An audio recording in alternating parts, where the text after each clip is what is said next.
예, 오늘 설교의 제목이 뭐죠? 혹시 제가 바로 전에 했던 설교 제목 기억하시나요? 별로 기대는 안 합니다. 기억을 하셨어요. 황골탈태. 제가 왜 이러는지 모르겠어요. 우리 교회에 한문 선생님도 계시는데 용감하게 자꾸 한자어로 지금 설교의 제목을 잡고 있어요. 동사이몽이 무슨 뜻이죠? 같은 자리에 누웠지만 다른 꿈을 꾼다는 거죠. 이걸 다른 말로 하면 같은 행동을 하는데 각각 다른 생각을 갖고 있다. 같은 일을 하는 것 같지만 서로 다른 일을 하고 있다라는 걸 지금 비유로 얘기하는 거예요. 말씀 준비하면서 동상이몽이라는 말이 확 떠올랐어요. 그 이유는 뭐냐면 하나님이 지금 우리 교회에 우리에게 이런 마음이 들지 않을까라는 생각이 들었어요. 너네 나랑 같은 꿈 꾸니? 진짜 교회 맞아? 라고 물어보시는 것 같은 거예요. 특히 지금 우리나라가, 우리 한국교회가 어떻게 보면은 위기를 맞았죠. 코로나 때문에 한국교회의 위상이 들썩들썩하기도 하고요. 뭐 이런 좋든 안 좋든지 간에 온라인 예배 상상도 못했던 일입니다. 온라인 예배 드린다 그러면 믿음 없는 일이었어요. 그렇죠? 그런데 지금은 최소한의 우리의 믿음을 지킬 수 있는 엄청난 도구가 되었어요. 이런 시대를 맞고 있어요. 과연 하나님, 이런 때에 우리 한국교회가 몸살을 앓고 있는 이때에 우리 교회가 무엇을 해야 합니까? 교회된 우리가 어떻게 살아야 합니까? 이게 숙제 같아요. 근데 앓을 때는, 몸살을 앓을 때는, 아플 때는요, 이때가 어떤 때냐면 잘 회복할 수 있도록 준비해야 되는 때예요. 맞죠? 아프면 아프다고 주저앉아 철썩 누워만 있으면 안 돼요. 아픈 거는 아픈 거지만 다시 일어날 걸 준비해야 되는 때입니다. 그래서 오늘 이 말씀을 준비하면서 우리가 이렇게 건강한 교회로, 그리고 건강한 교회된 몸으로 앞으로 우리가 어떻게 살아야 할지를 돌아볼 수 있게 되기를 바랍니다. 첫 번째로요, 교회가 어떻게 해야 바로 세워질 수 있을까? 첫 번째는 교회가 바로 서기 위해서는요, 교회를 향한 하나님의 마음을 제대로 아는 것이 먼저입니다. 교회에 대한 하나님의 마음을 제대로 아는 것. 사실 하나님과 동상이몽을 하고 있는 이때 우리만이 아니에요. 어때요? 제자들은 더했어요. 제가 보기엔 더했던 것 같아요. 같이 살기도 했는데 예수님 말씀 맨날 듣고 같이 먹고 했는데 그들은 동상이몽에 제가 보기에는 대가들 같아요. 예수님 많이 실망시켰죠. 오늘 말씀이 그 연장선상에 있는 말씀이에요. 그런데 오늘 말씀을 보면 우리가 굉장히 많이 읽어왔던 말씀이 있죠. 이 말씀을 축으로 해서 오늘 말씀을 하나로 꼽으라라고 얘기하면 내 증인이 되라 라고 얘기할 수 있을 거예요. 내 증인이 되라. 뭐냐면 교회의 몫은 내 증인이 되는 거야. 마지막 하늘로 올라가시면서 제자들한테 할 수 있는 말, 해야 되는 말이 내 증인이 되라였거든요. 그럼 증인은 어떤 사람일까요? 뭐 하는 사람이죠? 반응이 있어서 되게 좋아요. 여기, 진실을 밝히는 사람이 증인이에요. 우리 플랜카드 가끔 걸려 있는 거 보죠? 뭐예요? 무슨 플랜카드? 요즘은 CCTV 때문에 잘 안 걸리나 봐요. 뭐가 있어요? 목격자를 찾습니다. 어느 날 교통사고가 났는데 목격자는 연락 주십시오. 이 말은 뭐예요? 이 사건의 진위를 분명하게 알 수 없어서 이것을 본 사람이 와서 진실을 좀 밝혀달라는 얘기거든요. 그러면 주님이 우리한테 증인이 되라라고 얘기하는 건 무슨 진실을 밝혀달라는 걸까요? 하나님이 원하시는 하나님의 마음을 좀 드러내고 하나님이 말씀하신 대로 하나님의 나라를 좀 제대로 전해달라. 이 일에 너희들이 증인이 좀 되라는 거예요.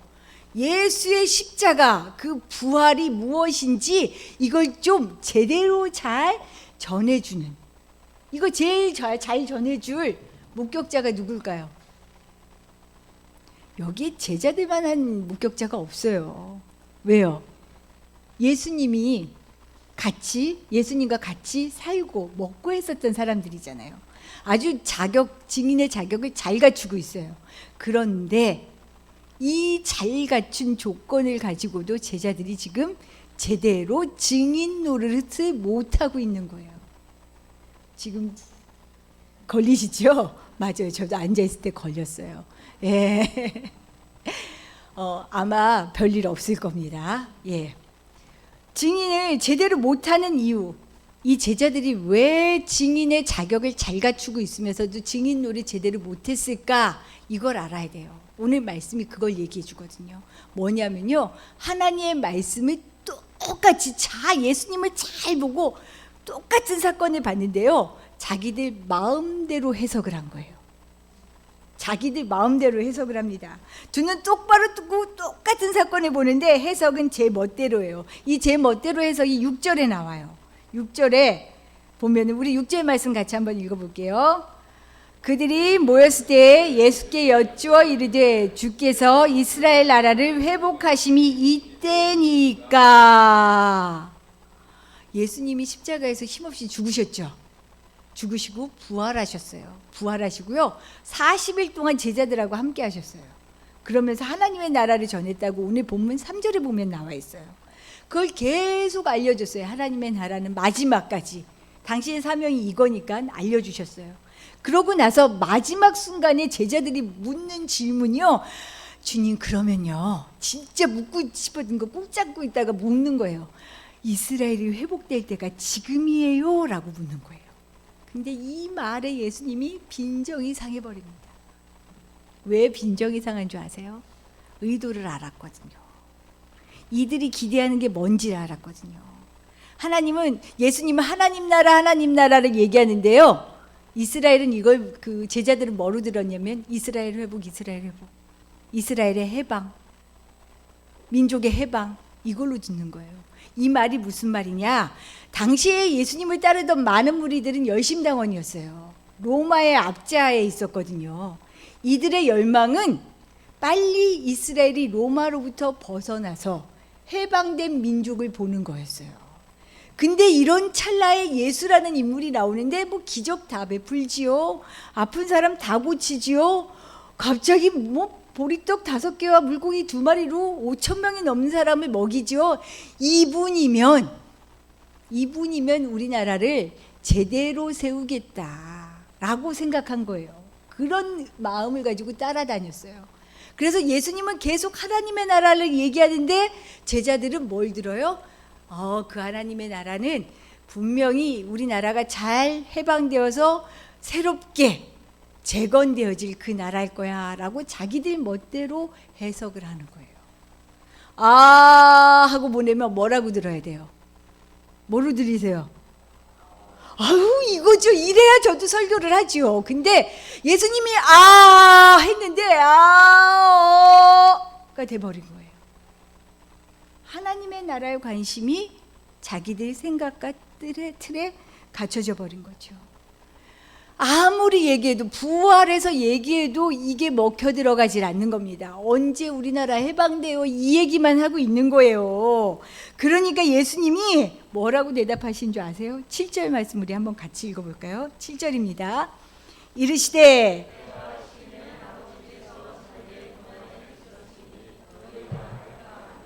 너나 잘하세요. 쓸데없는 데 관심 좀 갖지 마시고 이제 좀 집중해라, 본질에. 지금 이 말씀 하시는 거예요. 그거 너 알 바 아니야, 이 말 좋게 말한 거죠. 그렇죠? 예수님이 이렇게 말씀하셨겠어요? 말투가 어땠을까? 상상이 돼요. 답답하신 겁니다. 예수님은 지금 이 다른 꿈을 꾸고 있는 제자들 앞에 너무 답답하셨어요. 근데 이 마음이 우리를 보면서도 똑같겠다라는 생각에 겁이 나는 거예요. 돈 문제로 기도해 보셨죠? 안 해보셨나요? 나만 했나 봐. 저 진짜 많이 했었어요. 자녀 문제로 기도해 보셨죠? 직장 문제로 기도해 보셨죠? 속상한 일로 기도해 보셨죠?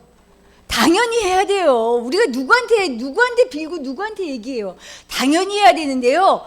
이걸 기도하다가 진짜 주객이 전도돼 버리는 경우가 너무 많아요. 돈이 목적이고요. 자녀 잘 되는 게 목적이고요. 나 출세하는 게 목적이 돼 버리는 거예요. 지금 여기에서 문제라는 거예요. 자기 중심적인 마음을 품고 주님의 말씀을 들을 수 없는 이유가 무엇 때문이냐? 내 생각에, 내 필요에 갇혀있기 때문이다라고 지금 얘기하고 있어요. 좀 잘하세요. 좀 잘 들으세요. 지금 예수님이 우리에게 이 말씀을 하고 계시는 겁니다. 우리가 예수님은 이렇게 우리가 실수하는데도 끝까지 희망을 잃지 않고 우리한테 부탁하셔요. 제자들한테 지금 이러잖아요. 부활하신 예수님 보고도 엉뚱한 질문하고 있는데도요. 어떻게 해요? 내 제자가 되라. 땅 끝까지 이르러 내 증인이 되라라고 지금 부탁하시거든요. 그럼 어떻게 해요? 어떻게 해요? 우리가 그 증인이 되는 삶을 살아야 되는데 증인은 아무나 하는 게 아니에요. 똑바로 제대로 그 사건을 보고 알고 있는 사람만 제대로 증인할 수 있어요. 저는 교통사고 목격자를 찾습니다 하면 내가 저걸 봤어야 되는데 막 이 마음이 굴뚝 같을 때가 많아요. 진실을 밝히고 싶은 거죠. 그렇죠? 제대로 잡고 싶은 거죠. 피해자가 없고 싶어요. 제대로 된 세상을 만들고 싶어요. 하나님이 지금 우리에게 그걸 부탁하고 계시는 겁니다. 제대로 보자. 제대로 알자. 두 번째로요, 교회가 바로 서기 위해서는요, 하나님의 뜻을 제대로 아는 것, 이 사람은 머물러 있는 사람이 아니고요, 사명을 갖고 나가는 사람이다라고 지금 얘기하고 계셔요. 예수님의 제자들, 끝까지 믿어주신 예수님 실패하지 않으셨어요. 제자들이 이제야 정신 차립니다. 맞아요. 주가 그리스도시고 살아계신 하나님의 아들입니다. 내가 당신 때문에 이 십자가의 의미를 알았습니다. 하나님의 나라를 전하며 살겠습니다. 다짐하고요. 사도행전 8장을 보면 빌립이 나가고 사울이 바울로 바뀌는 역사가 일어나요. 그런데 이 시작이 어떻게 되는 줄 알아요? 사실은 예수님께서 이제 마지막으로 내 증인이 되라 하시고는 호련히 하늘로 올라갔다 그래요. 하늘로 호련히 올라가는데 구름이 가려서 예수님이 보이지도 않아요. 이때 제자들이 뭐 하고 있었게요? 그냥 하늘만 보고 있는 거예요. 근데 저 같아도 안 그러겠어요? 예수님이 갑자기 또 사라져. 몸 육신으로 오신 분이 부활하시더니 또 사라져. 호련히 봤겠죠. 근데 이때 땅 깨우치는 말이 목소리가 들려요. 어느 때까지 하늘만 보겠느냐. 이게 11절의 말씀이에요. 우리 11절 말씀 같이 한번 읽어볼게요. 이르되 갈릴리 사람들아 어찌하여 서서 하늘을 쳐다보느냐. 너희 가운데서 하늘로 올려지신 이 예수는 하늘로 가심을 본 그대로 오시리라. 넋놓고 있을 때가 아니라는 거예요. 이제 사명을 알았으니 너희들이 증인의 삶을 살아야 하니까 이제 그 삶을 살러 가라라고 얘기하는 거죠. 이때 제자들이요, 먼저 한 일이 있어요. 뭔지는 모르지만 하나님의 뜻을 알고 싶었겠죠. 이게 무슨 일인지 알고 싶었겠죠. 그래서 모여서 기도하기 시작합니다. 이게 사도행전 1장에 나오는 이야기예요. 그러면서 사도행전 2장에 보면 처음 교회가 생겨나죠. 초대 교회가 생겨나요. 그런데 교회가 여기에만 머물러 있지 않아요. 흩어지기 시작해요. 제자들이 흩어지고요. 복음이 흩어져서 전해지기 시작해요. 사실은 예수 믿는 사람들을 향한 핍박 때문에 밖으로 흩어질 수밖에 없었어요. 이방 선교가 그렇게 시작됐어요. 이유는 어떠하든지 간에 그렇게 시작된 복음의 일이요, 결국 지금 우리가 이 복음을 받아들이는 데까지 왔어요. 그럼 좋습니다. 우리 지금 이제 말씀 듣고 다 어디로 갈까요? 아프리카로 갈까요? 중국으로 갈까요? 저 어려운 지역 어디로 갈까요? 갈 수 있으세요? 모두가 소위 말하는 선교의 현장으로만 떨어지는 건 아니에요. 이 말에도 어폐가 있어요. 뭐냐? 일선 현장에서 뛰는 사람이 있는가면요, 그렇지 않고, 여기에서 우리 성도님들의 가장 큰 장점 중에 하나가 뭔지 아세요? 선교하는 일에는 아끼지 않으셔요. 그건 진짜 우리 교회가 받은 복이에요. 큰 복받을 일을 하는 것 같아요. 너무너무 잘하셔요. 왜요? 가지 못하니까 내가 보내는 선교사로 일하겠다라고 얘기하죠. 그러나 여기에만 그치지 않아요. 우리는 이미 선교의 현장에 있습니다. 이 말은 뭐냐면요, 내가 서 있는 곳이 교회가 되어지는 거예요. 왠지 아세요? 우리 교회 두 번째 비전 기억하시나요? 우리 교회 두 번째 비전 기억하시는 분 한번 읽어주세요. 사람이 교회되는 함께하는 교회. 사람이 교회로 부르심을 받았어요. 세워졌어요. 이거는 하나님께서 우리에게 주신 힘이고 능력이에요. 제자들에게 사람들이 나 누구라 그래? 했더니 베드로가 그냥 알았는지 모르는지 모르게 주는 그리스도시여 살아계신 하나님의 아들입니다 하니까 네가 바로 이 교회가 될 것이다. 반석이라고 얘기해 주시잖아요. 바로 이 교회로 부르심을 받은 우리가 서 있는 이곳이 교회입니다. 내가 서 있는 그곳이 가정이 교회입니다.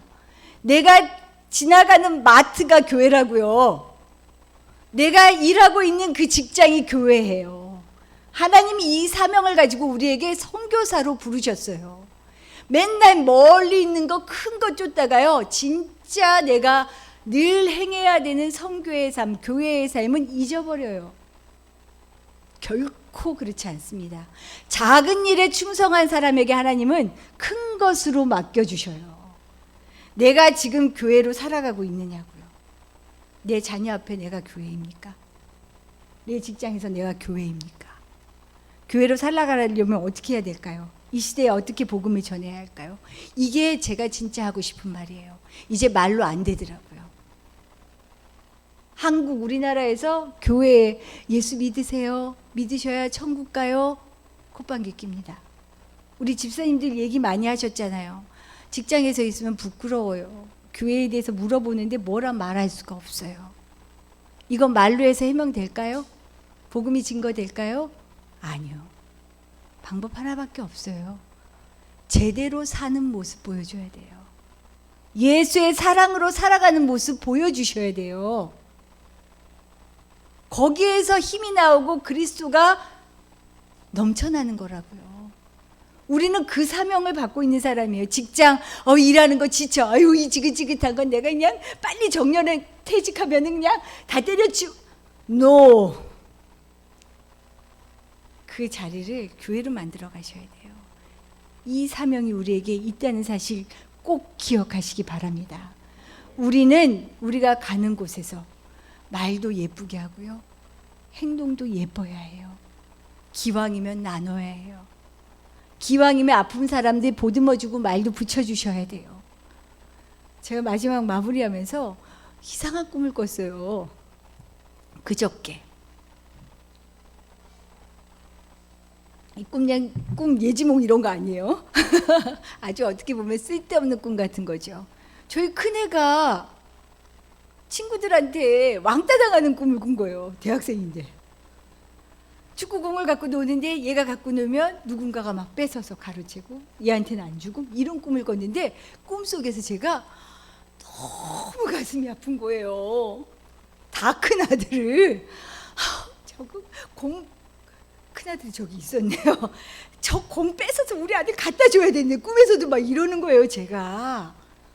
근데 깨고 났는데 세상에 이렇게 아파하는 애들이 얼마나 많을까. 이렇게 절망 가운데 살아가는 사람들이 얼마나 많을까 하니까요. 가슴이 진짜 내려앉는 것 같은 거예요. 예수 믿으세요라는 말도 중요하지만요. 더 중요한 거는요. 사랑이 전해져야 돼요. 내 말과 행동에서. 내가 있는 곳, 내가 발붙이는 곳이 교회임을 기억하시고 내가 먼저 교회로 부르심 받은 사람이라는 것을 기억하시고요. 내가 가는 곳마다 이 그리스도의 사랑이 증거되고 증언되어지는 그런 복된 삶 살아가시기를 축복합니다. 기도드리겠습니다.